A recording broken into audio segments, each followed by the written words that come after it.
is brought to you by Head Start Basketball. I started looking at stats of all the teams that were winning at our level on the national scene, and they all put the ball in the bucket at crazy numbers, right? They're all scoring in the high 80s, low 90s, even high 90s. And I thought, well, if we want to win big, this is what we're going to have to do, right? Jason Smith has been the women's basketball head coach at Cedarville University since the beginning of the 2021-2022 season.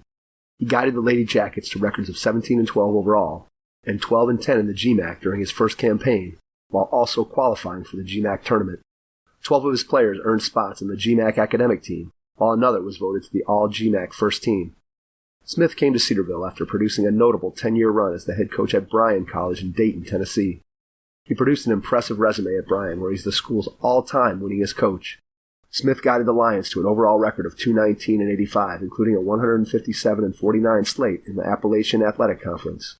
His teams claimed 5 regular season titles, 4 league tournament crowns, and made 6 appearances in the NAIA Division II national tournament. Following his final season, Smith earned his 3rd consecutive AAC Coach of the Year honor, after which his team posted a remarkable 78-7 record during that time span, featuring a perfect 64-0 conference mark. He produced 9 consecutive winning campaigns, including an 18-3 record during the 2020-2021 COVID-abbreviated season. Jason previously served as the head men's basketball coach at both Calvary Bible College and San Diego Christian College. As an undergraduate at Kansas, he was a varsity manager and film technician for head coach Roy Williams. Hey Hoopheads, this January our partners and friends at Dr. Dish Basketball introduced their all-new CT Plus machine with a 21.5-inch touchscreen that allows players to train offline, build custom drills, compete in multiplayer mode, and view their stats in real time. Learn more at drdishbasketball.com and follow their incredible content at Dr. Dish B-Ball on Twitter, Instagram, Facebook, and YouTube. Mention the Hoopheads podcast and save an extra $300 on their Dr. Dish Rebel, All-Star, and CT Plus models. Visit drdishbasketball.com for details. That's a great deal, Hoopheads. Get your Dr. Dish shooting machine today. Hi, this is Coach Pascal Meurs from Belgium, and you're listening to the Hoopheads podcast. Prepare like the pros with the all-new Fast Draw and Fast Scout. Fast Draw has been the #1 play diagramming software for coaches for years. You'll quickly see why Fast Model Sports has the most compelling and intuitive basketball software out there. For a limited time, Fast Model is offering Hoopheads listeners 15% off Fast Draw and Fast Scout. Just use the code HHP15 at checkout to grab your discount, and you'll be on your way to more efficient game prep and improved communication with your team. Fast Model also has new coaching content every week on its blog, plus play and drill diagrams on its Playbank. Check out the links in the show notes for more. Fast Model Sports is the best in basketball. Be prepared with your notebook and pen as you listen to this episode with Jason Smith, women's basketball head coach at Cedarville University. Hello and welcome to the Hoopheads podcast. It's Mike Klinzing here without my co-host Jason Sunkel tonight, but I am pleased to be joined by another Jason Smith, head women's basketball coach at Cedarville University. Jason, welcome to the Hoopheads pod. Yeah, thanks, Mike, for having us and having me here. I appreciate the opportunity just to share my story, and you guys have been doing a great job just reaching out to coaches and letting them have a voice. You know, it's been awesome. So excited to have you. I wish Jason was here, but we'll get her done without him, you know. So you asked me, like, how did I start my basketball career as a young kid? I always tell people that I first grew up on a baseball field, to be honest with you. My dad was a baseball coach, a youth baseball coach, and before I was even born, and me and my brother spent most of our time on a baseball field growing up. I think I spent every birthday of my life on a baseball field. And then, like any good dad, he just wanted to get us involved in other sports. And he enrolled us into just a youth basketball league as a kid at the local YMCA. And that was kind of my first introduction to basketball. And, you know, I liked it. Baseball was my first love, but I liked basketball and just continued to develop the game and just play each year and get a little bit better every year. But I'll tell you, the love of basketball really started with Larry Bird, to be honest with you. Just start watching basketball and seeing Larry Bird play. I was just mesmerized, and I thought I want to be like that guy. And then shortly after that, I don't know the time frame, but my dad ended up buying me and my brother a basketball hoop and put it in the driveway, and that was Katie bar the door at that point. I was done. I mean, baseball was fun and all, but I was hooked on basketball from that moment, and I spent hours and hours and hours outside on the driveway perfecting the game myself. And we, I was always the Celtics, I was always Larry Bird, and we always played the Lakers. And we always won, you know what I'm saying? So, and I just spent hours, and my parents would have to drag me in the house at night saying, you're going to wake the neighbors up. So as a kid, that's just kind of what I did. I just, gravitated to basketball at some point. And I was a little pipsqueak. I wasn't very big. So I had to work for everything I did on the basketball court all my life. But even from the age 12, I would probably tell people, like, what are you going to, people would ask me, like, what are you going to do with your life? I said, well, I'm going to probably be a basketball coach. That's what I want to do. So from an early age, I kind of knew what I wanted to do. Did you look at the game from a coaching perspective even when you were young? I think it was my junior high, when I got into junior high and I was on a really good junior high basketball team. I think I started seeing things from the coaching perspective. I mean, I was a point guard. So I saw the game from every angle in many ways. I wanted to know how every position worked. I wanted to know, what every person's supposed to be on the court at all the time. So I was in that learning mode early on, definitely. You were definitely thinking like a coach, because I think there's what I've found from the podcast, and it's been interesting, is almost everybody falls into one of two camps. They fall into the camp that you're in, which is, I've been thinking about being a coach from the time I was young. I was the coach on the floor. I was the point guard. I was the kid that was drawing up plays in the dirt or on a napkin or whatever. And there's those coaches. And then you have the other coaches who maybe they were players, or maybe they played another sport or whatever it was. And then they kind of get done, and it looks like their athletic sort of playing career is done.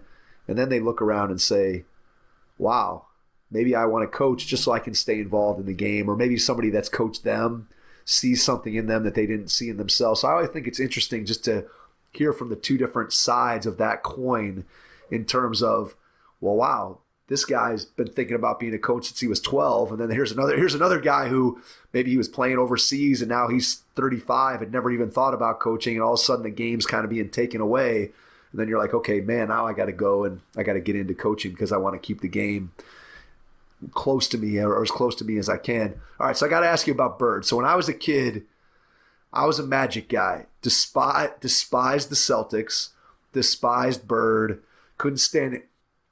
There you go. I understand. Well, Magic beat you in mine, so it's all even. But it's funny because you go back and I look, and I always try to think about, well, why did I like Magic and not Bird? Again, looking at this as an adult, and then I transitioned eventually to Jordan, and that became my number one guy. And it's just, it is what it is. But I always try to think about, I'm like, why? What was it about Magic that I liked more than Bird? Because even going back to like the Michigan State, Indiana State national championship game, like I didn't really know much necessarily about either of those guys. I was like 8 or 9 years old, and for whatever reason, I just gravitated to Magic. And I kind of always, I guess, as I look back on it, part of me, especially with the Jordan piece of it and maybe Magic to a certain degree, I always felt like, well, Bird is kind of like, I feel like I could kind of maybe do some of the things that Bird does. Like, he can't jump. He's kind of slow. Like, I could kind of be like him. I'd rather be one of these guys that I have no chance of being, that are fast, and Jordan can jump out of the gym, and, I'm barely touching the rim at 6'3", all these things.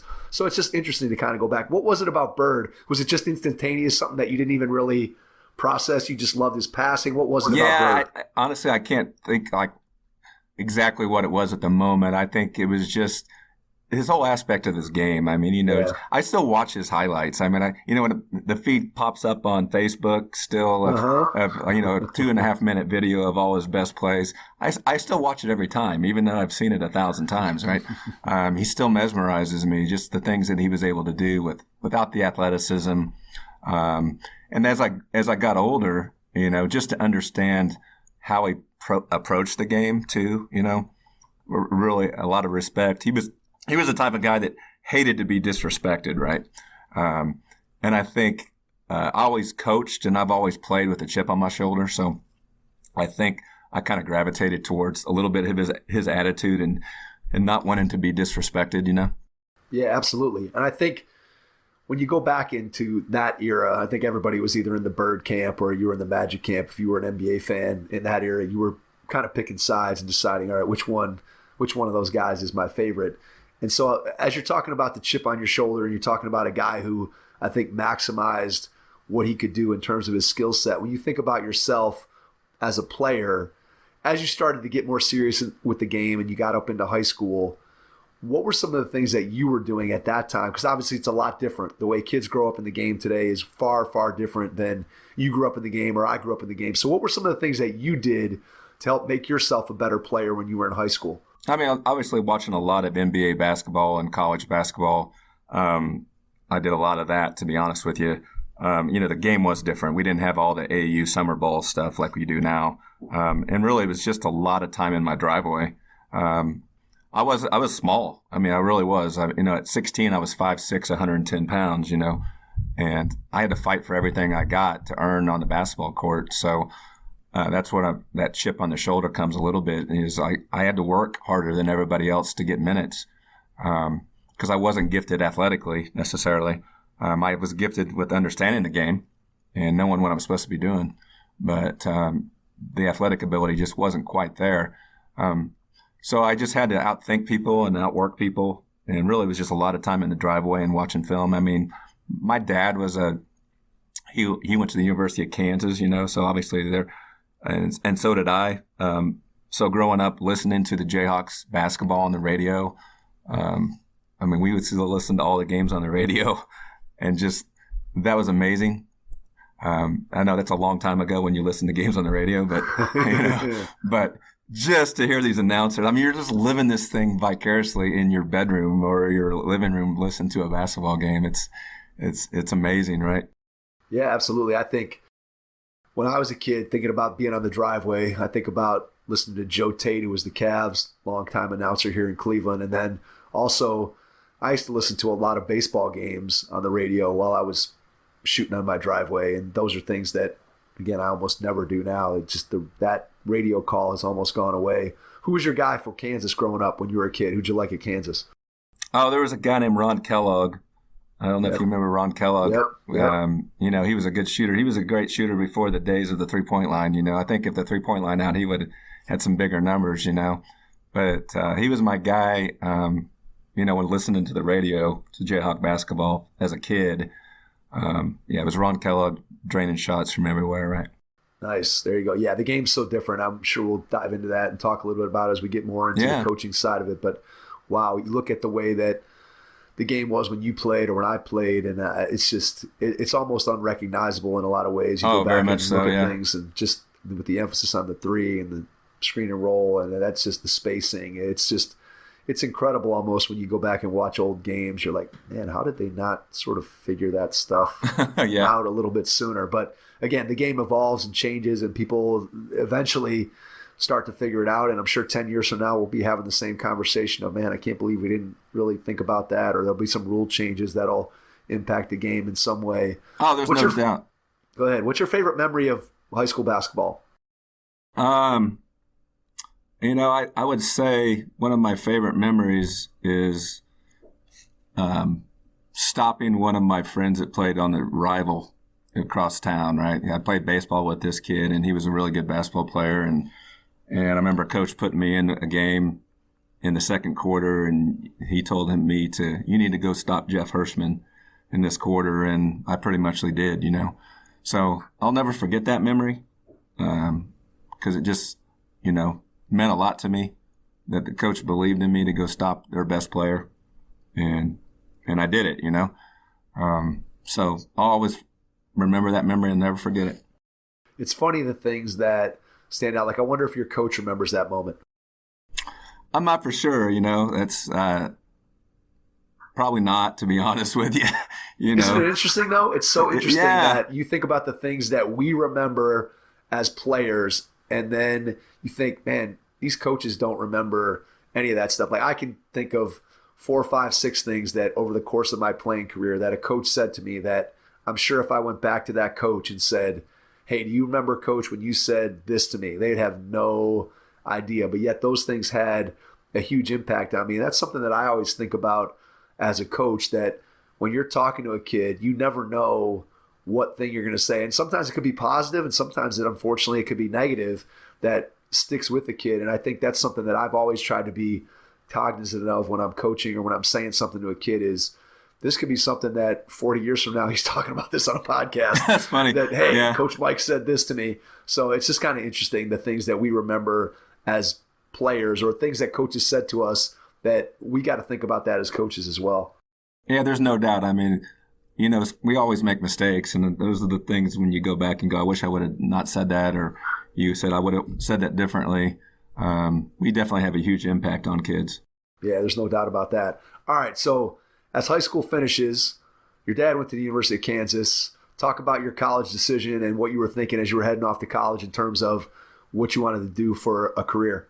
Well, I wanted to be a Jayhawk. You know, I grew up a Kansas fan, and that's what I wanted to go to school. So I just decided that's where I'm going to go to school. And so I enrolled at the University of Kansas, and I went to be a high school basketball coach, I'll be honest. I mean, I majored in physical education, and that was my plan, at least. You know, that was the thing I was thinking I was going to do, was, you know, go find my niche in college and be a high school basketball coach.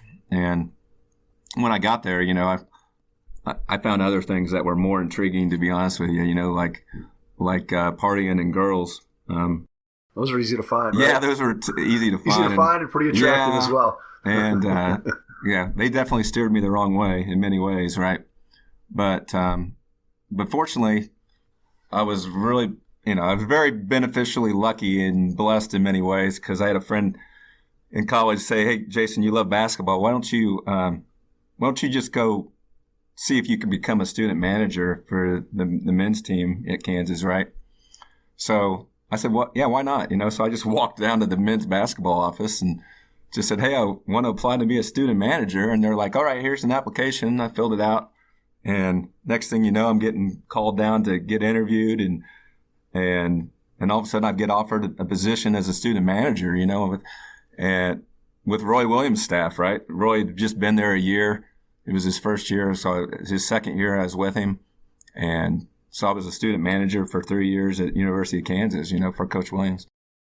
What was the interview process like? Do you remember like who you talked to on the staff, and were you nervous going into it, or was it just something you're like, well, if it works out, it works out. If not, where were you at mentally with that? You know, honestly, I blanked that out. I cannot recall that interview process.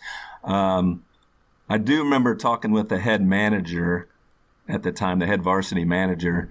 But other than that, I don't remember meeting with any assistant coaches at that time, to be honest with you. It's interesting because I was playing college basketball in the same era while you were at Kansas. So I was at Kent State from 88 to 92. Okay. And we obviously had a bunch of different guys that were managers for our team. And looking back, my perspective as a player, I realize now, and I've said this on the podcast a couple times, but I had no earthly idea that some of the guys that were managers, that they were interested, or that it was even a route to becoming a coach. Never even crossed my mind. I'm like, oh, these guys, they just love basketball. They want to hang out with the players and be around the team. It's really cool, blah, blah, blah.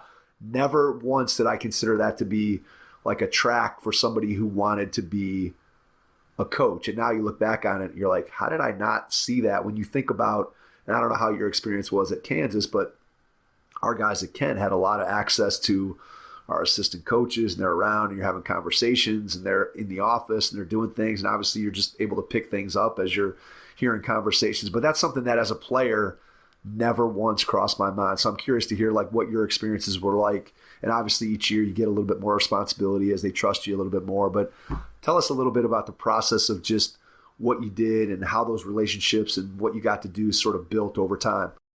Yeah, Mike, I think you're like the rest of the players. You guys are all single-minded and privileged like the rest of these players were, right? Absolutely, yeah, for they're sure. thinking, hey, I'm a college basketball player, right? You know, yep, who are these? For sure. These guys are just doing my laundry. Like, who are these guys, right? And at Kansas, it's probably even bigger, you know, just the stage that we played on. For sure. So like anything, it takes a while to build trust with people, and building relationships. So when my first year there, these players and coaches are just trying to feel you out, and none of them know you want to be a basketball coach, right? And I'm just a young guy thinking, I'm not telling these people I want to be a basketball coach. I don't want to embarrass myself. Right. Because I can remember the first few practices, I thought I knew the game of basketball, And then all of a sudden, I'm like, they're talking terminology I've never heard of, right? Roy Williams is saying, I'm like, I don't have a clue what he's talking about, right? And, he's learned this stuff from Dean Smith. So I'm thinking, I'm so green, I'm just going to be a fly on the wall and just sit back and just learn as much as I can, right? So it just took a while to build relationships. And, the managers then, we did a lot of drills. We did a lot of drill prep as well and got involved in drills. And there's times when we had to actually, we did scout team stuff as managers. So we got to play against the guys sometimes, right? So that was always fun, and it was always fun to score on them or, right. You'd gain respect from the players when you played hard and you worked hard against them. And so it was fun. The next couple of years after that, you start building relationships with the players. I got to be pretty close with Rex Walters. He was in some of the same classes I was with, and Rex and I would shoot for a couple hours before every game. And, he liked to shoot for 2 hours before every game. So I would rebound for him for 2 hours, and then I would go take a shower and get in my suit and get back to the game, But what a great experience. Went through a lot of coaches. The first year I was a student manager for the JV team. They had JV teams, back then, right? Yeah, wow. And Mark Turgeon was the JV coach, right?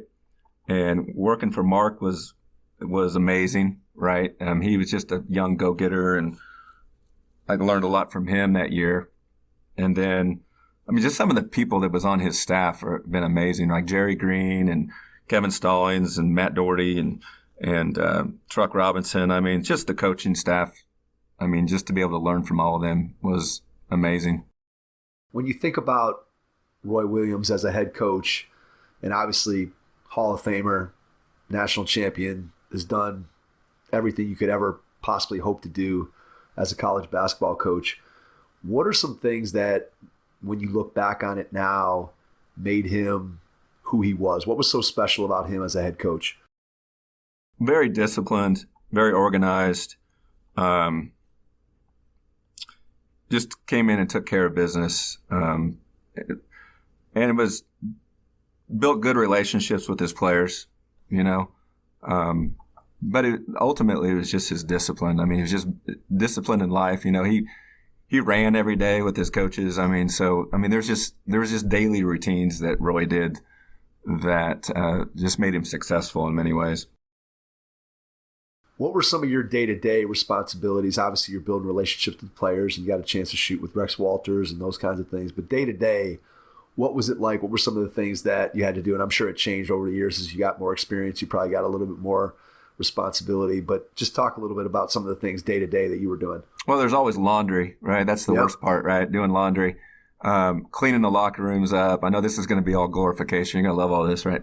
No, it's good, but because it's reality. There's right? no it's glory reality. in it. There's no glory in it, right? Which is amazing, right? You just go. You're going to do the dirty work, and it's just cleaning the locker room, doing the laundry, running the clock at practice, running drills, getting. We had kickbacks. Those shot kickbacks. Yep. Oh, that's old school. Like most that's people old aren't. school. So kickbacks. So we had to set up kickbacks on the floor.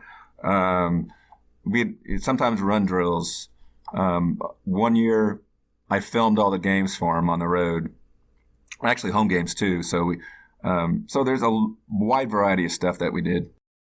Well, when you think about film, right, and now you just plop the huddle camera up there in the rafters, and all your film work's taken care of. But back in the day, for young coaches out there, film was a little bit different when you're holding the camcorder, and then you got to make sure you're not making comments into the camcorder that people can hear, and then when you're actually trying to use the film. I remember sitting in our locker room and watching film, and coaches using the clicker on the VHS and being like, all right, we got to see that play again, and hit and rewind. And it would go like 2 minutes past the clip Then you'd watch all this stuff that was of no, that they didn't want to show you again. You'd watch it and then they'd miss the clip again. It was so brutal compared to what we have today. It's the equipment we had, Mike, was ridiculous. Like it was like a TV camera, and then with a tripod was huge. Then you had a monitor, and you had 2 DVD players you had to hook up together, so you'd have 2 recordings, and we had to carry that up into the rafters.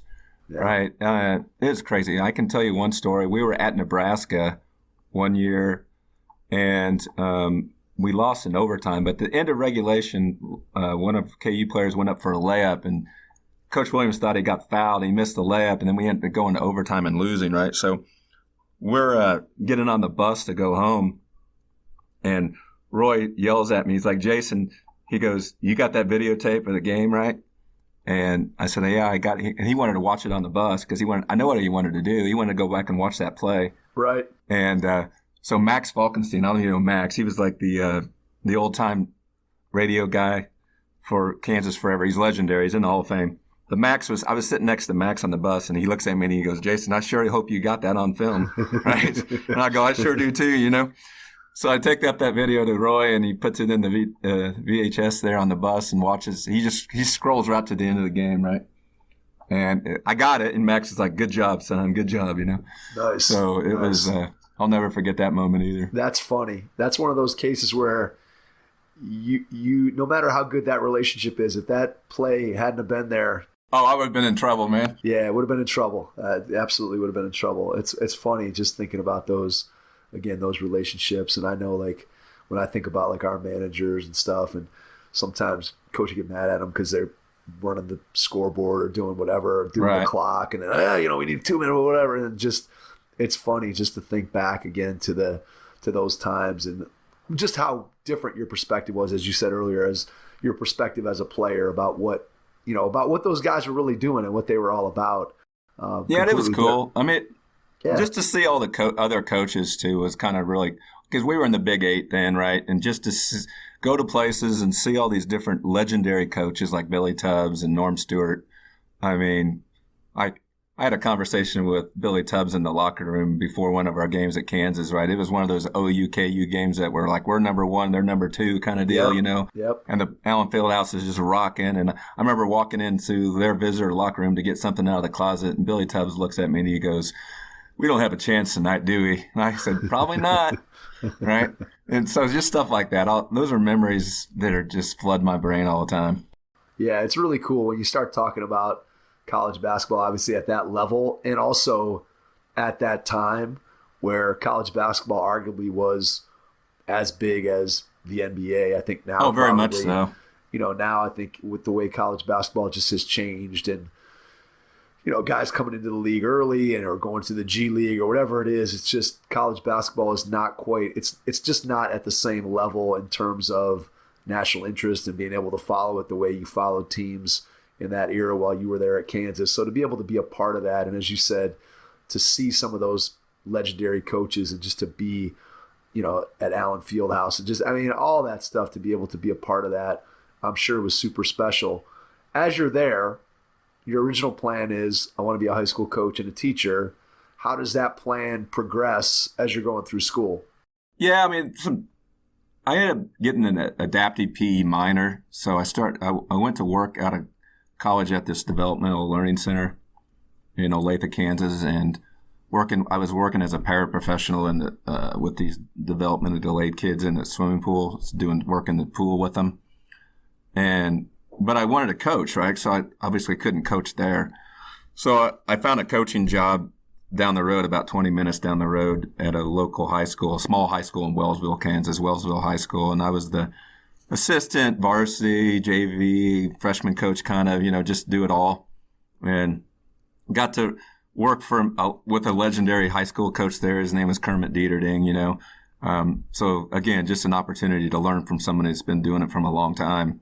And you'll laugh, Mike, because I don't know if you've ever seen this, but he ran an old school run and jump, right?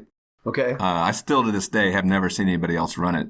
And we were very successful running it, I'd love to go back and pick his brain if I could at some point, but it was amazing. So we had a good experience there, coaching, and eventually, to be honest, I just got dragged out of coaching. I had some friends that kept, telling me, "Oh, you're never going to make any money coaching. You're never going to make any money teaching." And they were right about that, by the way.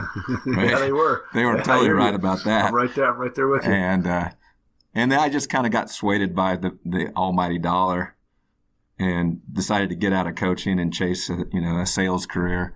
So I got into sales for a while, and it worked for a little while, but I was miserable for most of it, to be honest with you. Coaching eventually called you back, right? Very much so, yeah. I mean, when I met the right person, I met my wife that I have now, and she got me on the right track, to be honest with you. Just through conversation of, hey, what do you want to do? And maybe she just saw that you weren't happy day in, day out with the sales job. Is that kind of how it went? Yeah, pretty much. I mean, she just, like, what's your dream? Like, what would be the dream? I mean, she had a great job. She was making great money, and I didn't know that when I met her, but that was a bonus. But yeah, absolutely. Absolutely. But, she's just like, oh, I make good money. Like, what's your dream? Like, what would you want to do? And I just said, man, I just like to coach basketball and teach, or coach basketball, but definitely coach basketball. And she was, well, what's stopping you, So just decided we're going to find a new track to do that. All right. So how'd you do that? Well, the first thing I think the biggest change in my life, it was in my late 20s. I mean, I got to say this, is I came to the Lord, right? I came to Jesus Christ as my Savior, and that changed everything, right? And so at that point, when I met my wife, I said, you know what, I'm just going to see what I can do. And the pastor that we were going to church at, he was an adjunct professor at this Bible college in Kansas City, Calvary Bible College. And he kept saying, Jason, why don't you just enroll at Calvary and get into some Bible classes and learn more about that. And I said, man, that'd be interesting. I'd love to do that. So I just went over there one day and started talking to him and said, I want to enroll in some Bible classes to learn more about the Bible. And they're like, yeah, you can do that. What else you want to do with your life? And I said, I want to coach basketball. And they said, well, you can do that here, I said, excuse me? I can do what? This is the counselor. I'm like, man, this is a great place, right? And I said, what do you mean by that? And he goes, well, I'm sure the basketball coach, would always use more help. So why don't you go down and talk to him, right? So I just strolled down to the gym and just talked to the basketball coach. And I said, hey, man, I'm going to take some classes over here. And I just want to coach basketball. And he's like, man, I don't have any money to pay you. And I go, I don't care about money. I just want to coach basketball, right? And so I talked to my wife, and so I just volunteered. My first year at Calvary Bible College, I was just a voluntary assistant coach, right? And that's how I got back into coaching. United Basketball Plus is your doorway to all things basketball. If you desire to go further, faster as a coach and leader, if you want to maximize your team's potential, or if you simply just want to be a student of basketball, United Basketball Plus is the resource to take you to the next level in your basketball journey. As a member, you will have access to some of the greatest minds in basketball today. The in-depth videos provided by these coaches and basketball experts will help make difficult concepts simple to understand and teach. With your membership, you will have access to video playbooks, sports psychology, fast model playbooks, skill development, speed agility, and various other United Basketball Clinic videos. Your annual membership also includes access to our 2021 United Basketball Clinics, as well as discounts to attend future basketball clinics. The best way to find out all we have to offer is to visit us at unitedbasketballplus.com. What did you like there about getting back into it? Obviously now you're at the college level, which you had some experience at Kansas, but clearly not experience that is similar in terms of the level of play. But then you coached high school, now you're back at the college level. Just what about getting back into it were you immediately like, oh man, this is where I belong? Man, it was a small college, so it was real similar to high school level in many ways. So it was just getting back on the floor and teaching the game of basketball again. I always feel like practice is my time, right? And it's my time to really infuse on what I've learned from all these great people I've been around, And so it was just getting on the practice court and going, teaching these guys the game of basketball, right? And how they can be more successful doing what they're doing was just a lot of fun. I always say practice is my time and game times are for my players, right? So just excited to get back on the practice court. What was/is your favorite part of the game to teach? You like teaching defense, you like teaching offense, you like player development. What part of it is the most exciting to you in a practice when you get to really break it down? And I think that changes. It's changed probably over the years. I think my style of play has evolved according to who we kind of have on the court and who we, have in our program. So I can talk about that a little bit later, how that evolves in my career. But literally just breaking down ways to beat your defender, to be honest, is exciting for me. The jabs, the way you move your body, the way you look off players, the way you pass fake, and watching players just pick that up, the little nuances of the game, and picking that up and then using them in the game and being successful. And they give you that little smile like down the court, like, yeah, okay, coach actually does know what he's talking about a little bit, right? And just that kind of light bulb that goes off in their head is real exciting. How do you teach that? What does that look like when you're trying to teach that to a player? Is it a combination of you demonstrating, showing them what they're supposed to do, and then having them look at it on film? I'm just curious, how do you work on those individual moves, those individual things that a player obviously needs and can use to be able to beat their defender? But how do you teach that? Well, obviously you got to have some on-court instruction. I think game film helps. What I usually find is I'll find a player that will execute the skill that I want to get across to the player. I'll find that in another player on film, and I'll show that player like, okay, this is what I'm talking about. This is what we're looking. This is what I want you to be able to learn to do. Okay, so once they see it on film from a different player, you can see them go, oh, okay, now I know what you're talking about. And what I found with women, coaching women, is they don't watch enough basketball like men do. Right. Okay, so when you can't just tell them to go do something because they won't understand it as much, or most of them. I'm not generalized for everybody, but so you've got to really break it down on film and instruction on the court. And then you just got to keep repeating it over and over again. Whereas a guy, I think, picks it up a little bit faster because they just watch more game film or watch more NBA or college basketball than women do. Yeah, it's interesting when you think about that. It's something that I guess just hearing you say that makes a ton of sense, but it's not really necessarily something that I've thought about before. But for sure, I think there's learning from osmosis, right? I mean, you grew up watching how many games over the course of your lifetime, whether it was in person or on TV, and I was the same way. And I don't think you consciously process, hey, I'm learning as I'm doing this. But when you think about it, it makes a ton of sense, right? The amount of time that you've spent just kind of recognizing patterns. It's that old thing where Albert Pujols got struck out by Jenny Finch, the softball player, right? And it's like he couldn't read the cues because he just hadn't seen that. That wasn't what he was used to. And I think when you're talking about watching games and seeing it, obviously a player who's watched a lot of basketball and watched a lot of film and taken in all that stuff is probably better able to recognize those patterns. And I think that's a great point that you make that I really hadn't thought about when it comes to coaching on the women's side. Yeah, I mean, I tell people I learned how to play golf by watching the PGA, right? Just watching it. No, serious. I mean, it's like you watch somebody swing and you start to emulate that swing, and then because I watched enough film, I could do that. I mean, some people don't learn that way. I get that. But I think a lot of people do.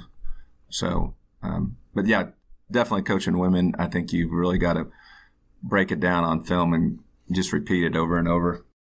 How long were you at Calvary before you became a paid coach? 1 year. So I was the volunteer assistant for the 1 year. And then after that, the head coach got dismissed, right? And next thing you know, I'm getting called into the office to be offered the job, right? So here I am, my second year into this whole deal, and I'm the head coach of this college, Calvary Bible College.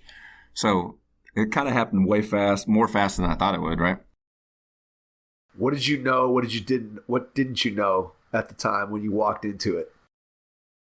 I didn't know how hard it was going to be. Like, I didn't know that there was a lot of good coaches, right? Yeah, absolutely. Ultimately, I would say I didn't know there was that many good coaches at small college level basketball.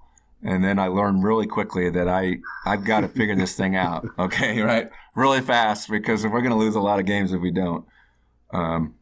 So that was probably my quickest thing, is just learning. But it was all I did was implement all that I did know. Okay, so it was just all Roy Williams stuff. I was into secondary break, right? I was into sideline, baseline defense, right? It was just like, I'm going to copy Roy Williams stuff that my first couple years, and I'm thinking he did it well. I can surely do the same, right? And so that's what I did, and it kind of panned out for me. So as you grew as a coach, as the years went on, and you start to kind of figure out your own style and what you wanted to do, and we'll get into your other stops along the way, but just in general, how do you go about learning new things about the game? Where are you going? What are your sources? Are you talking to other coaches? Are you going to clinics? Are you going to other teams' practices? Just what's your process for improving and growing as a coach? Well, early on, one year at Calvary, I forget which year it was, but we ended up playing a game against Mid-American Nazarene, and Rocky Lamar was the coach. I don't know if you know Rocky, legendary coach. He just retired not too long ago. But the year we played them, actually, they won the national championship in NAIA that year. They were loaded, right? And so we go to their place early on, and they just smack us, right? They just run on the floor, killing us. And I called him up the next day or a couple of days after, and I said, Rocky, is there any way I can just come to your practices, right, and just watch your practices? And he's like, sure, coach. Anytime. You're welcome anytime, right? So I went to a few of his practices and just watched what they did, right, and just gleaned so much information from that process. And really, it's just kept asking good coaches, like, what do you do? There was a coach down at Central Baptist Bible College in Springfield, Missouri, that was legendary. And, I struck up a friendship with him and would just pick his brain, right? So I think being humble enough to know that you don't know everything is a good quality. It really is. And even now, I'm the same way. Like, I don't know everything, right? I still want to be in the learning process, a learning game. The game has changed in many ways, and the kids have changed, right? So everything is such more relationship based now than it used to be. So learning that aspect of coaching is probably my next step. And what I'm trying to learn is, how do I be a better relational coach with my players versus just X's and O's and teaching the game, right? How has your approach changed in that regard as you're thinking about that and you're starting to recognize that that's something that's different? And it clearly is. There's no question when you go back to the era when you were at Kansas or the era when I was playing, that those relationships, not that they didn't exist and not that there weren't relationships, but it clearly was not something that I don't think very many coaches were sitting around the coach's office talking about how can we build better relationships with their players. Now, sometimes those relationships develop naturally, but I don't think there was a lot of time spent thinking about, hey, we got to build a better relationship with player X so that they can play better and we can get to know them. So just how has your approach to that changed as you start to realize that, hey, this relationship stuff is really important to not only having a good experience for our kids, but also it helps winning, let's face it. It can, very much so. I think it's tough for me, to be honest with you, because I'm that old school, tough, gritty kind of coach where I'm going to get in your face and I don't have much compassion for you when you don't do what you're supposed to do. Yep. It's just who I am, and I was built that way. Like I said, I have a chip on my shoulder, and come on, man. Like, that's just the way I am. So changing that aspect about me has been hard. But I know that it's something that needs to be done, and I'm working on it. I think it's surrounding yourself with good people. My assistant coach I got now has been really beneficial in helping me out through that process. She's been amazing about building relationships and how to do that. She had a psychology degree, so that's helped. I've got a good friend of mine that's a sports psychologist over at Cal Baptist that I lean a lot on just team building processes. And he's been great in helping me in that area. But it's a constant work. It's something that I think you always have to work at. I tell people I walk into my office every single day just to get just a little bit better, 0.5% better. My job every day is to get our team better. And at the same time, I got to get myself better, If I'm not getting myself better, our team's not getting better. So yeah, It's just engaging yourself in processes and just being aware of it. First of all, like you got to admit that you have a problem. You know what I'm saying? Absolutely. Like, okay, I'm not good in this area. That's your first step. And then maybe after you say that to yourself a few times, you go, maybe I should search out for some help, right? I think that self-reflection and introspection to me is one of the most important skills. I think just in general in life, I think it's so beneficial, but I think in coaching, it's super important because if you're not willing to take a look at yourself and what you're doing, both in terms of how you're building culture, in terms of what you're doing, X's and O's, philosophy-wise, it's really easy for things to fly past you that are really important because you're so dialed in on, I think I have everything figured out. And to your point, I think of myself as a young coach, and I was one of those guys that thought, hey, I was a really good player, and that's going to automatically make me a really good coach. And just like you talked about, hey, I did everything that Roy Williams did. Well, I did everything my high school coach did and my college coach did. And other than that, I really didn't know anything. Yeah, it's true. And I didn't really care to know anything else, to be honest. I'm like, hey, I played and I got all this stuff and whatever. And now you look back on it and you just think, I know way less about the game now at age 52 than I did when I was 25 and I thought I knew everything. It's just amazing how things change over time and how your perspective I think the more you know, the more you realize that you don't know very much, if that makes any sense. Oh, it totally does. I feel lost many days in the last couple of years, like what am I doing? Right. It's like, I know I've been doing this for a while. I know what I'm supposed to be doing, but there's times I still feel like I'm lost. All right. So let's talk about the next opportunity after Calvary. You head out to San Diego. Beautiful place to go. That was a beautiful place to go. Beautiful place to go. I just had a friend of mine applied for that job because he knew the vice president. He's like, Jason, man, would you be interested in coming out to San Diego to be my assistant coach? And I'm like, man, I would consider that, right?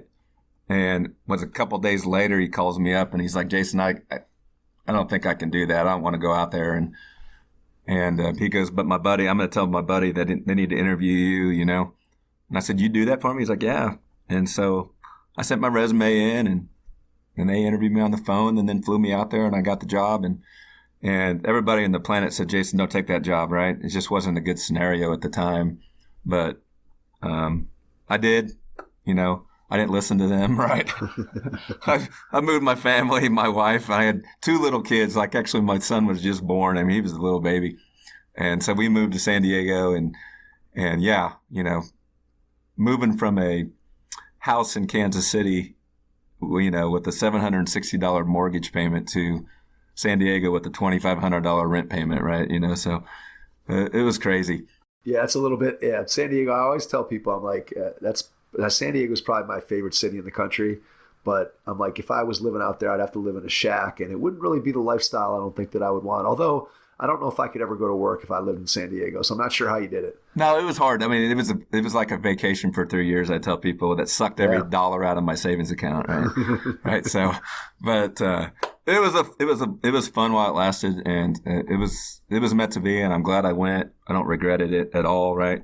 It was good times. Met some great people there, and I was at San Diego Christian on the men's side, still coaching men, and going into the GSAC then, that conference in the NAIA was ridiculous. I mean, at the time, all those schools were still in the NAIA. They've all gone D2. A lot of them gone D2 now, right?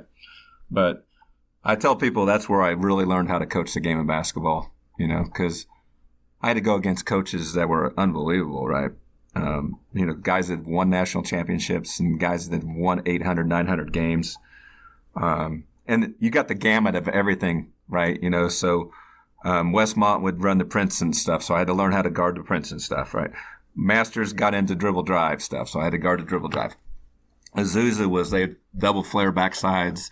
Biola was 3 out, 2 in, high-low stuff. I mean, Concordia was in your face, on the line, up the line defensively. So every team was unique, and so you had to learn how to defend all that stuff, and that's why I tell people I had to learn how to do all that stuff, right? So it taught me a lot. It wasn't a great scenario, like I said, basketball-wise for me, but I learned a lot.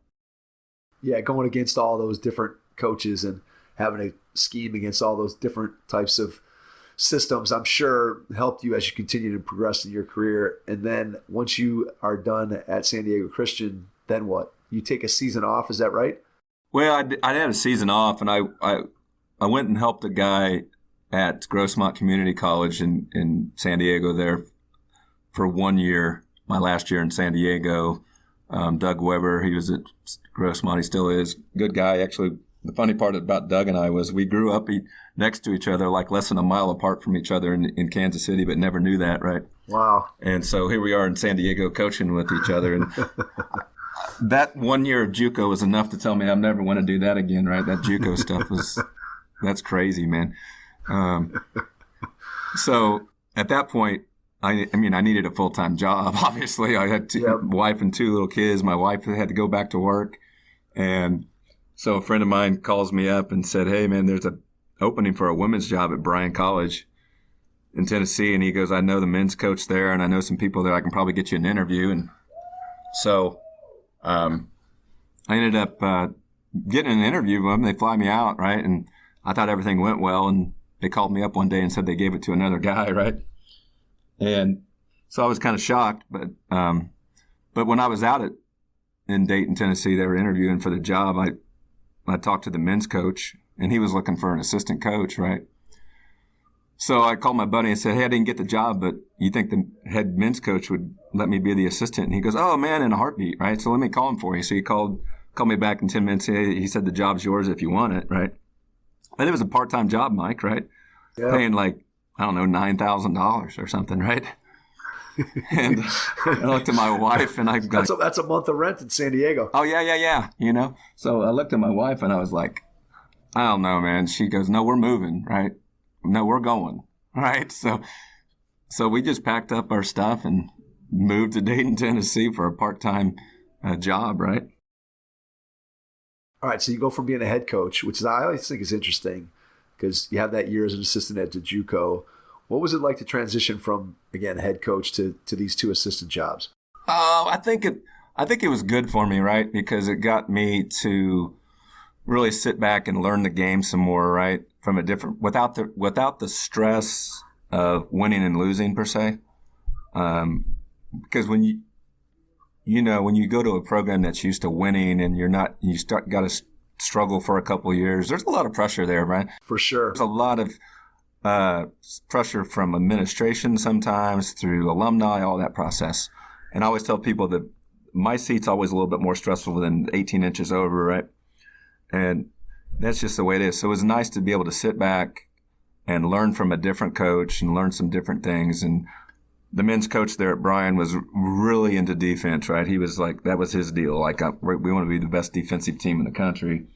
And so he really helped me solidify what my defense probably should look like going forward, Yeah, it's amazing I always find it interesting when you talk to different coaches and how they pick up on one particular aspect of what eventually becomes their philosophy. Sure. In other words, like, I learned some really great things on defense from this guy, and I picked up this on offense from this guy, and I picked up this culture piece from this person. I always think that that's interesting, that as you go to every stop, and it's a good lesson for young coaches, that no matter who you're working for, you can always find things you like, and I'm sure at the same time you can always find things that you're like, I wouldn't, if it was me, I wouldn't necessarily do it that way. So you try to pick and choose, and then eventually, as you mature as a coach, you start to get your own philosophy and sort of meld all those different things that you learned into one. Oh, most definitely. I mean, obviously, you're still your own person, right? So, and you got to take what you like and what you don't like, and just hodgepodge the whole thing to build your own style of play or how you see the game of basketball, right? Absolutely. All right, let's talk about the transition from the men's side of the game to the women's side at Bryan. And clearly, you've grown up on the men's side of the game.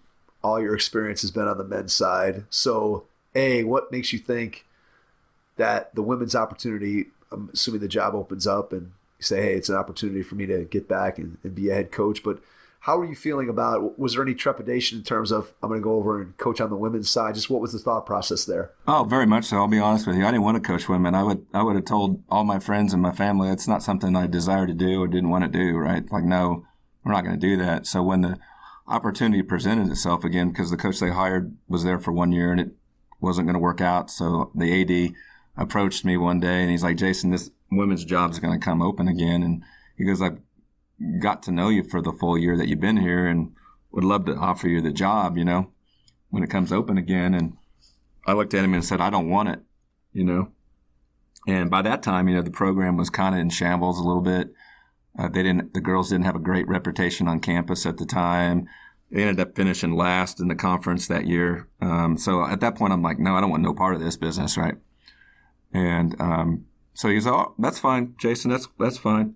So it was a Friday night. I stopped by at this gym to go watch this basketball event, and I ran into my vice president of the school, and he looked at me and he goes, Jason, I want you to go home and talk to your wife about this job, and by Monday I want you to come back and give me a better definitive answer, right? He goes, I want to know why you wouldn't take this job, right? Right. So I go home that night and tell my wife, I just offered the women's job again, And she goes, you're taking it, right? And I go, no, I actually turned it down. And she looked at me, she goes, I trust you, but that's kind of crazy, right?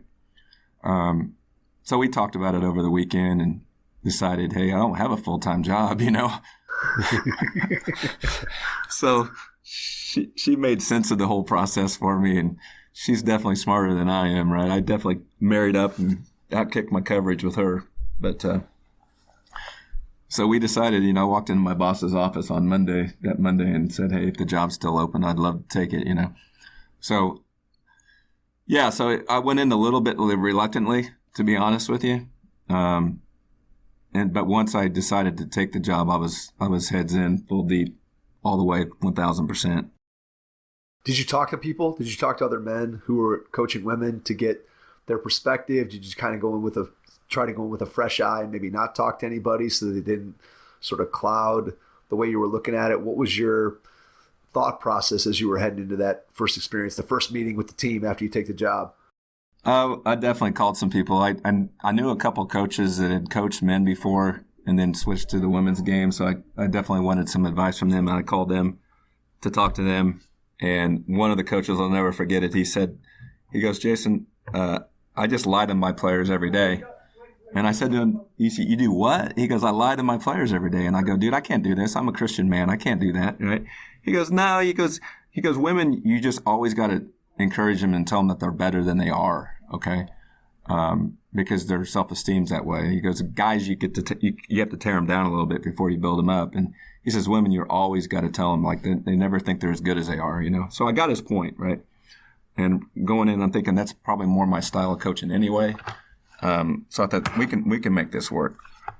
And then I had another friend over at Lee University, Marty Rowe. He used to coach men and then coach women. I asked him about recruiting, to be honest. I said, Marty, I know how to recruit men, but I don't know this recruiting stuff for women. And he goes, I'll give you one piece of advice. He goes, don't care what anybody says about a kid. If you like her, then recruit her. So don't listen to all the people. He goes, just trust your gut. And I said, well, it's pretty much what we've done. So great advice. Yeah, interesting. When you think about the recruiting piece of it, let's touch on that real quick.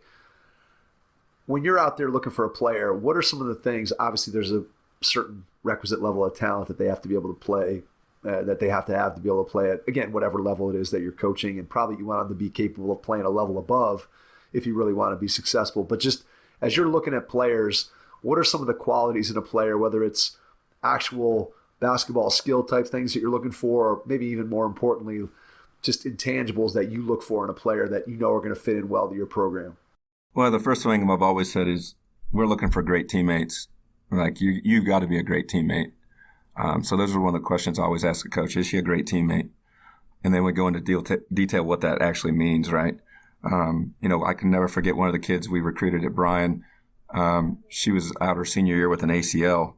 And me and my assistant went and watched her team play. And she wasn't playing. She was on the sideline. But she was the first kid up getting water for her teammates, right, when they came off the floor. And that spoke volumes to me, right? like this kid's a great teammate. So that's the first quality, is we want kids that are going to love each other well. And then I think on the court, I think I'm looking for players that were like me, to be honest with you, like players that had a chip on their shoulder and are not entitled, right? Kids that are, we call them dogs, right? I'm looking for dogs, kids that they're going to get in your face defensively. They're going to go crash the boards. The Dennis Rodmans, those kind of kids, right? Kids that just don't have any entitlement and feel privileged.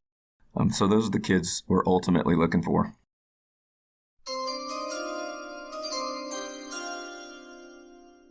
The first training camp Elite Skill Development and Performance Combine will be held on the campus of Western Reserve Academy, just outside of Cleveland, Ohio, powered by Unleash Potential and the Hoopheads podcast. The camp is designed for boys rising to grades 6 through 9 and will take place June 29th through July 1st, 2023. An emphasis on improving individual skills in the context of a team environment will be the hallmark of the training camp. Mike Klinzing from Head Start Basketball and the Hoopheads podcast and Joe's Decision from Unleashed Potential will serve as the camp directors of this inaugural training camp. Campers can expect 3 days of hard work, intense skill instruction, and learning how to be a great teammate on and off the court at the training camp. Players will participate in 10 elite skill development sessions led by some of the best coaches from across the country. Visit headstartbasketball.com to get registered.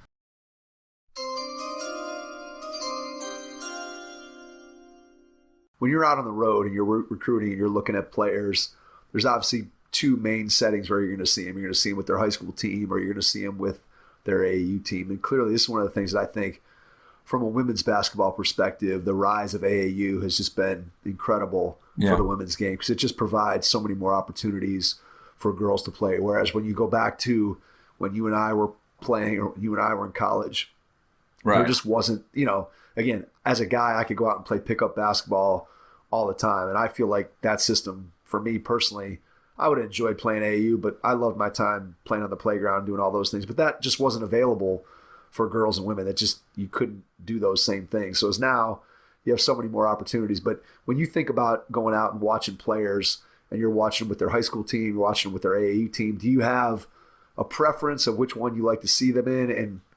And also, what do you look at? Do you look for different things when you're watching with their high school team versus AAU? Just talk about the balance of trying to evaluate a player in those two environments. Yeah, I think I think the AAU is probably more beneficial right now. One is you can watch more kids in one setting, to be honest. I mean, so it's a time saver for sure. Instead of driving to a high school game and watching a kid play for 32 minutes, may or may not play, depends who they're playing. They might be playing a bad team, so they only play 12 minutes, right? Stuff like that happens all the time. So I think the AAU is more beneficial. Second of all, in the AAU is the kids you're looking at are playing a stiffer competition night in and night out, and they're playing with better players around them, right? So, a kid goes to a high school game that might have 25 points, and you're going, well, they played a horrible team, right? So surely she has 25 points. Of course she does, right? So it's hard to evaluate that process in my way. But when you're watching AAU, you're watching a kid play against really good players. So you're going to see him in that kind of setting and kind of see him how they react around good players, right? It's really interesting just how, and I don't know if it's really shifted all that much since AAU has grown to be so much bigger, but the number of coaches who kind of have that same idea that you have, that being able to evaluate in AAU because of the ease of it. Obviously, there's a huge benefit to be able to go to some venue that has 10 courts and you can just walk and see 10 or 15 or 20 players, as opposed to, as you said, driving who knows how far to go see a high school game that may or may not be something that's worth seeing. It's just really an interesting piece of the recruiting process that, again, going back to a long time ago, it was the high school season, it was the high school coach, and now you've got much more involvement from the players' AAU coach, and along with their high school coach. It's just interesting how those things have shifted and changed over time.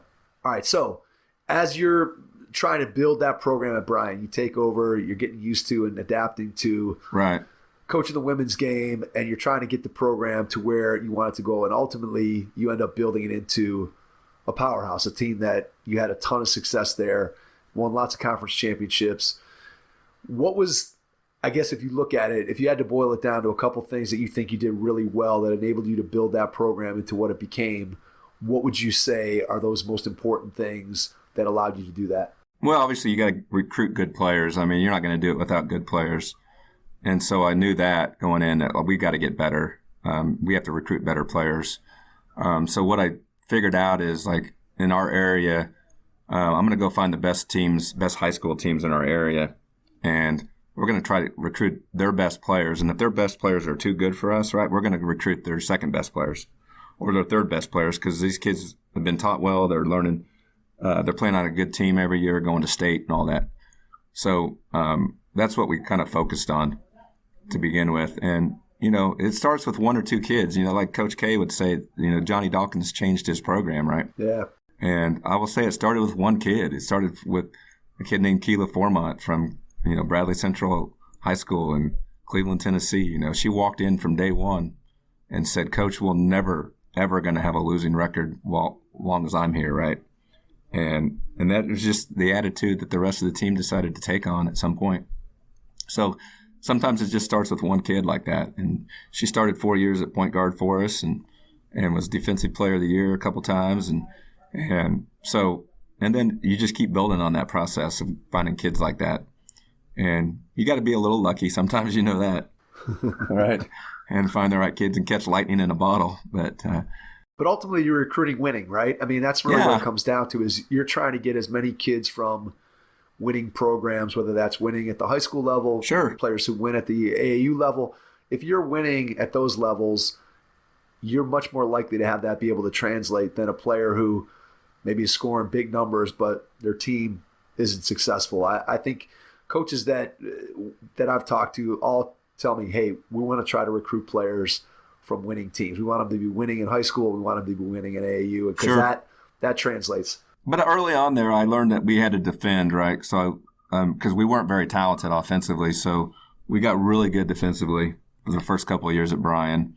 And then each year I just decided we're going to start getting better offensively by recruiting better offensive players. And we slowly got better offensively every single year, you know.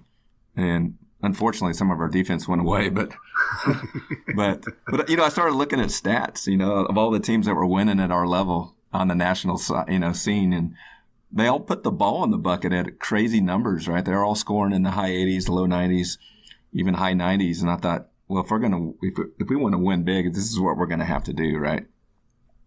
And we kind of fell into our evolution of the game by accident in many ways. We didn't purposely fall into it. We recruited a couple kids one year that could shoot it, right? They were really good shooters.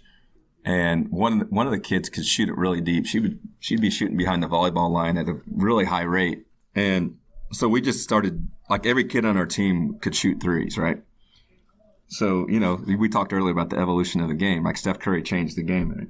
So we just, you know, we started recruiting players that every single kid can shoot it. You know, like, if you can't shoot it, we're not recruiting you, you know? Right.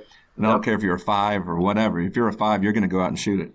So that kind of became our style, because the crowds just started coming out when our kid was making threes from 30 feet, right? You know? Yeah, absolutely. And I remember, wait a second, these girls can't dunk. The only thing that they can do exciting is, you know, just rain it from the 3, you know?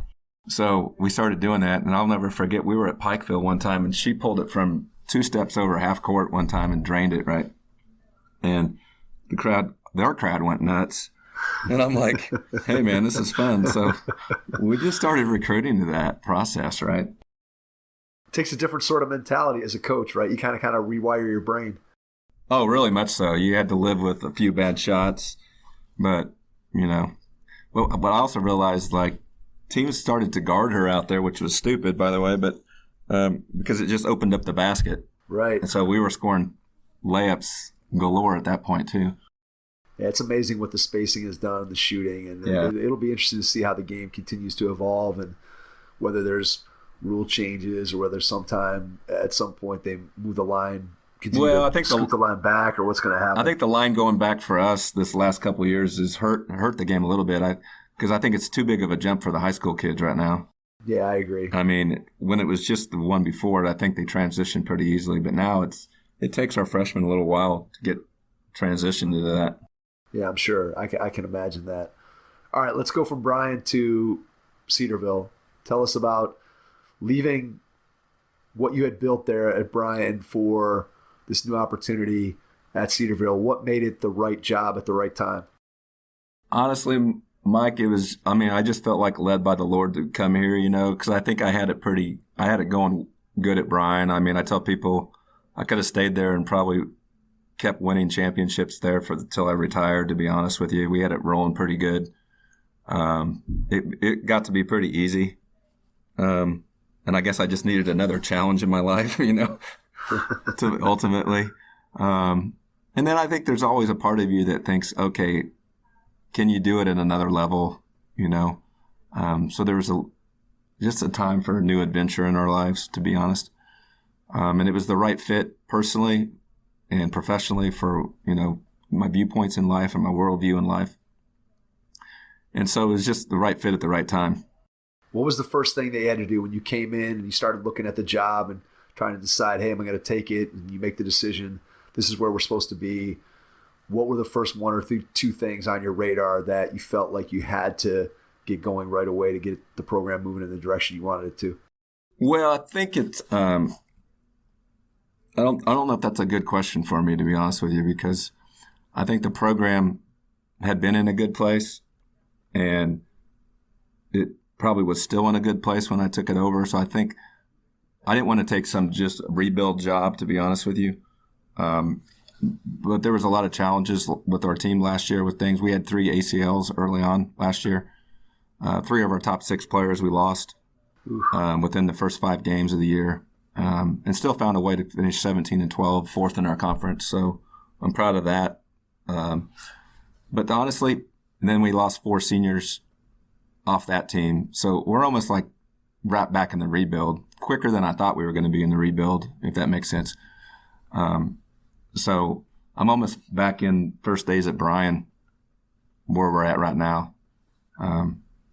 So it's going to be a little bit longer process than I thought it was to get back to the top of our conference, to be honest. So how much of it is recruiting, and then how much of it is what you need to do in terms of what you're putting together on the floor and the culture? How do you balance those two? Oh my gosh, that's difficult. Okay, very difficult. Because they're simultaneous, right? Because culture changes faster nowadays than ever. And you got to stay on top of culture or you'll lose it within 30 seconds or to a day sometimes. I know that sounds really bad, but it's true. I think it obviously starts with recruiting. You've got to have good enough players to compete at this level or you're not going to compete, right? It's really, right. We're just at a point where right now we've got to just find more talented players. But within the same process, there's always culture building. When you come into a new program, you've got kids that you didn't recruit. They didn't come for you, Some of those kids will buy into what you're doing, some won't. And there's nothing you can do about that, right? The only kids that are going to buy ultimately into your program are your own kids. So you just got to go find your own kids. What do you do with the ones that are returning, the ones that do buy in? And what do you try to build with them and then combine them with the new recruits that you're bringing in? When you think about building the type of culture that you want to build day in, day out, what does that look like? What are some small actions that you take that you want your players to take in order to build the kind of culture that you need? There are conversations, you have to have conversations over and over and over again. Like I had a player in my office this afternoon just talking about culture going forward, making sure that she knows exactly what we're looking for and being specific and giving her specific things to do on a day-to-day basis. So you have to be specific with them. Then give them almost like a detailed list, like, oh, you need to do this, this, and this week, Because I'll be honest, these kids, Cedarville's a tough school academically, right? So, and we want kids to do well in the classroom here, and we recruit to that. and the demand on their classwork's high. And we want them to succeed here, right, academically, because ultimately, they're not going pro. Most of our kids aren't going pro, so they need to be able to get good jobs and have good careers. So there's a demand on them, and they're going to focus high on that process. And sometimes they'll forget about basketball stuff, right, or building relationships. So we just have to constantly remind them. So beyond that academic piece of, hey, you got to make sure you're taking care of your classwork, or you got to make sure that you're on the court doing whatever, what are some things that, when you talk about some things that you need to do on a weekly basis, just give me an example of a conversation that you have with a player of, like, culture-wise, here's a couple things that we need to get done in the next few days. This is funny because my dad taught me this. My dad worked for Hallmark Cards for 30-some years, right? And he managed a lot of people, and I've learned a lot from my dad in the business world about things. And one of the things he told me was, Jason, as a coach, you got to find win-wins for your players, right? On the court, off the court, whatever's a win-win, win for you and win for them. And so we find ways to do that in many ways, right? If we want to get a shooting drill done in practice, and sometimes we'll just ask them, what shooting drill would you prefer to do? As long as it accomplishes the same goal, we're going to do it. And the same thing off the court. So one of the things how my dad used to manage people at Hallmark was he'd manage people by just the random pop in, right? He would just pop into their cubicle and just visit with them and get to know them and understand them. He very seldom ever called an employee into his office, right? Because it puts him on the defensive. Unfortunately, I have to call kids into my office because I have nowhere else to meet them, But I can't do the pop-in, unfortunately, because I'm a man coaching women. But what we try to do with our players is we try to teach them they're the ones that need to do doing the pop-ins. And so, as an upperclassman, we have some townhouses, so our upperclassmen live on townhouses. And I tell our upperclassmen, like the one today, you just need to pop into our underclassmen's dorm room, just do the random pop-in. And I know that sounds so silly, but it's so worth so much, right, of just building an impromptu relationship. And they're like, what do I say? Just pop in and say, what's going on in your day today? How was your day today? And just let them talk and try to teach them to ask questions and just shut up and listen, right? I mean, basic human interaction, right? Right, absolutely. So sometimes it's just teaching those skills and then try to teach them to always give their teammates the benefit of the doubt, right? I think we're so quick to judge in today's society that instead of giving our brothers and sisters just the benefit of the doubt, right? And if they say something silly, we teach our players to, work it out. Go up to them and say, what did you mean by that? Here's what I heard. So simple relationship building thing. I think this world needs more of that. Yeah, it does for sure. And I think that it's something that we oftentimes, I think as adults, we forget or maybe we take for granted, that kids at all ages, they need some of that guidance. They need some of that talk about, well, what does that look like? Because so often we say, and I think this is something that happens with a lot of coaches where you're talking about, hey, you hear coaches complain a lot about we need more leaders on our team, right? You hear leadership is something that our team's lacking. But then oftentimes you look at it and you say, okay, well, what does that really mean? Like the kids, it's easy to get confused because coach wants me to be a leader, but I don't really know what that means. Or coach doesn't create space for me to be a leader, or coach doesn't explain to me what being a leader looks like. And now all of a sudden I'm just kind of left floundering in terms of what I'm going to do. So I think what you just said about having those conversations of explaining, okay, we want you to pop in, but what does that actually look like? What am I supposed to do? What am I supposed to say? And I think by giving kids that guidance, now you've given them a framework to sort of build off, and then they can inject their own personality into it. And I think that's when, obviously, as a coach, you want your players to be taking the lead on the culture. That's when you really know you have things going, like you talked about. When you get that one or two or that class that comes in and they just get it and they're able to kind of take that and run with it, and then boom, now you really got it flowing. It sounds like that's kind of where you're headed, what you were able to do at Bryan, where you're headed here with Cedarville. We sure hope so. I mean, I think kids operate out of fear so much, right? Because I think most bad decisions are made from an insecurity or from fear, right? And trying to understand that as a coach at my age is not easy to do, right? But yeah. But my wife's been really good at teaching me that process. Like she will just always say, Jason, they're making that decision out of fear, right? their fear of failure or fear of being embarrassed or fear of whatever, right? And it makes total sense, right? But trying to change that mindset and get them in a different frame of mind is a process that I'm trying to implement. I'm not going to say it's easy. It's a hard process. But ultimately, I think that's ultimately more rewarding than winning basketball games. How important is your assistant coach in making that happen? Well, right now she's big in that process just because she's way better at that relationship building than I am, to be honest with you. She's really good at it, you know. So, and she's done a great job of building that into them as well. But it takes time, right? It just takes a lot of time of relationship building. I mean, I can look back on some of my kids I had at Bryan, and we walked the walk, you know. We cried tears together in offices. We laughed together in offices, right? So there's a shared experience when you go through adversity as well, Mike, in that locker room. Like when you share wins and you share adversity, there's just something about it that should draw you closer to one another, right? Yeah, it absolutely should. I think in the best cultures, that's what happens, right? In the best cultures, adversity brings you together. And in a culture that's not healthy, adversity tears you apart. And I think as a coach, that's one of those things that if you can get your team, get your program to the point where when things don't go well, you kind of circle the wagons and figure it out, that's when you know you've got something and you know that your team is going to be headed in the right direction. And it's not always easy to do. I mean, it takes time and it takes effort, it takes energy. And like you said, it's a process that I don't think anybody out there, I don't care whether you're in the business world or whether you're a coach, whatever it is, that it's not easy. That stuff doesn't happen by accident, like your family with your own kids.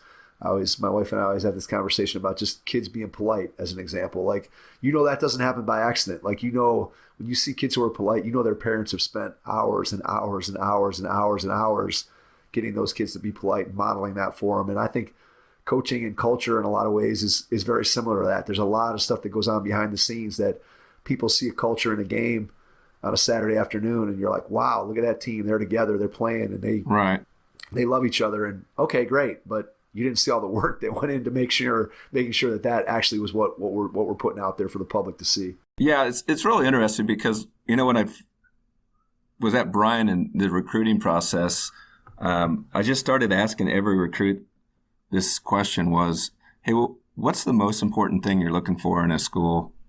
And you know what? Almost every single one of them said, they said, I just want to play with a team that likes each other and gets along. Wow, that's powerful. That's powerful. It's powerful. I heard that over and over, and that was with women. I don't think men would ever say that, but and they just kept saying it over and over, and I'm thinking there's something to that, obviously. So I said, you know, if that's what you want, that's what we're going to try to produce, and that's what we're going to recruit to, and that's what we're going to create. And I go back to one practice. I don't even remember when it was. I just remember something coming out of my mouth, and it sounded really good when I said it, you know. I said, ladies, it's my job as your coach to love you, but it's your job to love each other, you know. And that kind of became our mantra. Like, that's kind of my mantra in coaching, right? It's my job to love them. That looks in different ways or comes out in different ways. But ultimately, it's their job to love each other. And so we're trying to get that process going here at Cedarville. That's really well said. I think that hearing you say that so many of your recruits said that they want to play on a team where everybody gets along, where the players love each other. Like, that to me is such a powerful statement because I know that you've been around or seen teams where that's not the case. I've been around and seen teams where that's not the case. And even if you're the leading scorer on that team, and you're getting every shot you want, you're playing 39 minutes, if your team isn't getting along and doesn't like each other, it's not really a fun experience. Versus, now look, everybody likes to win, but you can have a positive experience with teams that maybe aren't as talented, that maybe don't win as much, but you know as a coach that you can have just a blast coaching a team that's together and plays for each other. And it's a powerful thing. It's amazing that kids, I'm kind of surprised that they articulate it in quite that way. And like I said, I'm not sure, as you said, that maybe boys wouldn't say it in the same way, but I think probably if you dug deep enough, I think they'd probably say the same thing. They might. I just haven't coached them for so long, so I get it. But, at Bryan, we got to be pretty darn good. So we just told players when we recruited them, hey, you know what, you may not win very many awards as an individual, but you're going to win a lot of games. You're going to play 20 to 25 minutes at the most, okay? Because we're going to spread the ball and share the ball, and you might score 15 one night and 5 the next, but we're going to win a bunch of games. And you know what's funny is they all bought into that process, right? They figured out winning games was actually fun. Absolutely. And you know what? I don't need all those accolades because they're just dust on a shelf at some point, right? Right. And at some point, I think the biggest thing is there has to be communication from the coaching staff about what that's all about. Because I think kids, players, they judge themselves by how many minutes do they get, how many points do I score. That's what everybody asks them about.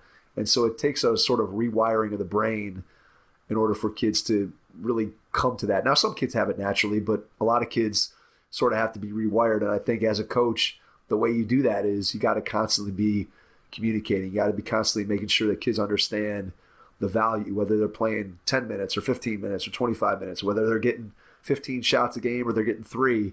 You got to constantly be communicating the value that those kids bring to the table and making them understand what their role is in that whole bigger machine of, hey, we're all together, we love each other, and we're going to win some games along the way. Sure. I think you hit something on the head when you're talking about value, right? I think every kid on your team has value. I mean, first of all, as a Christian man myself, I mean, every one of my kids is made in the image of God, so that's how I'm going to treat them, right? So, but they all have value, right? And their value has to be more than minutes or points, right? It has to be because that fluctuates every game, right? So there's no way you as a coach could say, oh, so-and-so player, I value more than so-and-so player, because that's impossible. So I had a young lady in my office not too long ago because she hasn't played much, and I just had to remind her that she still has value, right? She still brings value to the team, and just had to get that out of her. Like, what value do you think you bring to the team? And when she answered it properly, and I said, well, there you go, right? Just because you're not playing minutes doesn't mean you don't bring value. And you got to be intentional as a coach about that. It's hard because some kids will talk to you about it and some won't. Right. Right. So some kids come to your office and some won't. That's just the way it is. Again, the fear thing, right? My office is always open, and the more conversations we have, the better. I got one of my players that just needs a weekly reset. She just comes in my office every week and just goes, hey, fix my head, coach, fix my head. That's funny. And guess what? She leaves I'm telling you, every practice, the next practice after she comes in my office she has great practice, right? That's cool. That is very cool. That she knows herself. She knows herself. And like, again, we had to reset a kid kind of mentally this week. She was struggling and just not playing well and not having good practices. And then, Monday came along and I looked at her and I said, we're resetting you, She's like, what do you mean? And I'm like, she goes, I don't know how to fix my game. And I said, but I do, And I said, here, and she goes, well, how? And I told her, I said, here's what you do. You just do this one thing today in practice. And so she did it. And then the next day I said, well, you do this thing, And then she did that. And then Wednesday, she had a great practice, and tonight we ended up losing the game, but she ended up having 18 points, right? Her best game of the year. Completely just reset the whole, her whole mindset. Confidence, right? It's just crazy, right? So much of confidence. Then you think, well, if all my kids would do that, maybe we would be on track, right? Yep, absolutely. All right, we are headed, Jason, towards an hour and a half, so I want to wrap up. One final question, two-parter. So part one is, when you think ahead to the next year or two, what's your biggest challenge on the horizon? And then number two, when you think about what you get to do every day, what brings you the most joy? So your biggest challenge and your biggest joy. I think the biggest challenge is just finding enough players that will fit into our school and that can help us win basketball games. I think we got a good incoming class next year, but they're still going to be freshmen, right? And in our league, freshmen don't, it's a junior, senior led lead for the most part. So freshmen usually don't come in and dominate by any means. So I know it's just going to take some time. I mean, we're 2 or 3 years away. So it's just being patient is probably the biggest challenge for me and for anybody that works here, administration and vice versa, And then the things that get me the joy is just getting better. Like the resetting that kid's mind this week and watching her go perform tonight, that's basically what gets me going, right? That brings me back the next day thinking, okay, there's something there, right? Don't give up on this kid, right? She's obviously, I recruited her for some reason, you know? And my dad will tell me, you obviously recruited her for some reason, Jason. And I said, yeah, and I saw it tonight, right? So those are the fun times, being able to have those conversations. And ultimately just seeing the light bulb go off with kids. Like the conversation I had with one of my players in my office today, just great conversation about culture going forward. Those are the things that I really enjoy talking about. Well said. Before we get out, I want to give you a chance to share how people can find out more about your program, how they can reach out to you, connect with you, whether you want to share social media, website, email, whatever you feel comfortable with. And then after you do that, I will jump back in and wrap things up.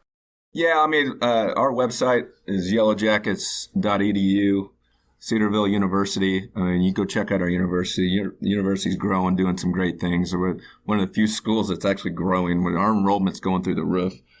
So come check us out, cedarville.edu and yellowjackets.edu. Personally, I'm on Twitter just for women's basketball. Once I'm done coaching basketball, Mike, I'm off social media for the rest of my life. I understand. So you can follow our Twitter page. I don't even know our handle for our Twitter page. That's pretty bad, isn't it? I don't even do it very much, but we'll do some research. You can figure it out. Okay. You guys are more savvy than I, but then my email's jasonsmith@cedarville.edu. You guys are more than happy to reach out to me and love to visit with coaches. Like I said earlier, I got so much more to learn, especially if you got anything about relationship building. I need to know that stuff, so send it to me. Perfect. Jason, cannot thank you enough for taking the time out of your schedule tonight to jump on with us. Really appreciate it. And to everyone out there, thanks for listening, and we will catch you on our next episode. Thanks. Your first impression is everything when applying for a new coaching job. A professional coaching portfolio is the tool that highlights your coaching achievements and philosophies, and most of all, helps separate you and your abilities from the other applicants. The Coaching Portfolio Guide is an instructional, membership-based website that helps you develop a personalized portfolio. Each section of the Portfolio Guide provides detailed instructions on how to organize your portfolio in a professional manner. The guide also provides sample documents for each section of your portfolio that you can copy, modify, and add to your personal portfolio. As a Hoopheads Pod listener, you can get your Coaching Portfolio Guide for just $25. Visit coachingportfolioguide.com/hoopheads to learn more. Thanks for listening to the Hoopheads podcast, presented by Head Start Basketball.